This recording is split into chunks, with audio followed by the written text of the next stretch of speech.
Hi, my name's Timothy Douglas. I'm one of the attorneys with John W. Lee PC. I've been with the firm since May of 2009, and I've been practicing in the Commonwealth of Virginia since 2006. When you're considering traffic matters, we have to look at the totality of the circumstances around the case so that we can look to see if there are any defenses. These defenses lie in three separate categories: constitutional defenses, the evidentiary defenses, and finally, any kind of mitigating circumstances.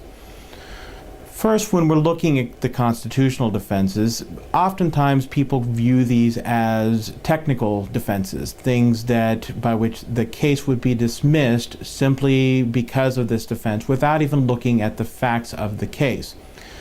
These can be rare in traffic matters. However, they still should be considered simply because of the fact that it can get the case dismissed without looking at any of the facts of the case.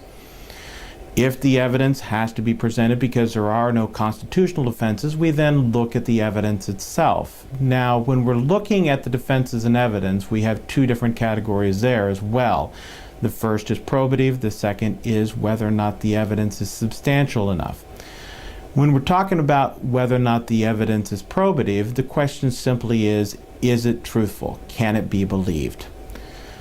When we ask this question, we are looking at the evidence as it's being presented in the trial. An experienced trial attorney, such as what we have here at the firm, would be able to ask a series of questions of the witnesses to discover whether or not the evidence as it's being presented is in fact truthful or can be believed by the judge.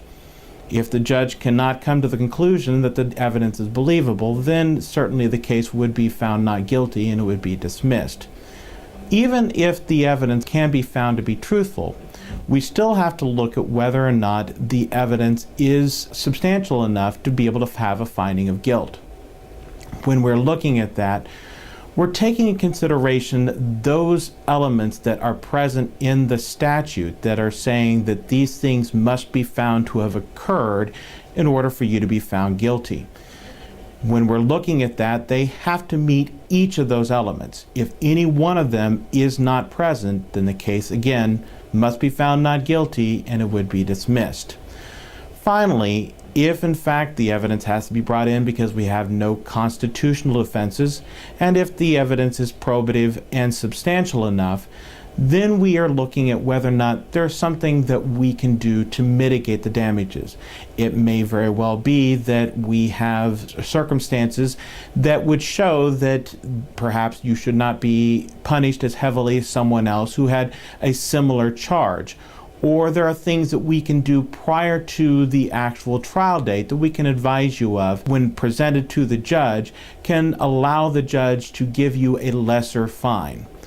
Whenever we're talking about traffic matters, oftentimes people think that there's really nothing you can do. However, as we've demonstrated in this video, there are many things that can in fact be done.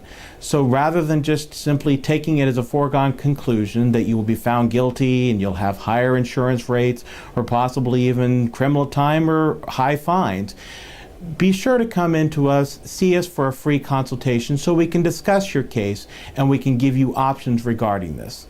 We look forward to representing you. Have a nice day.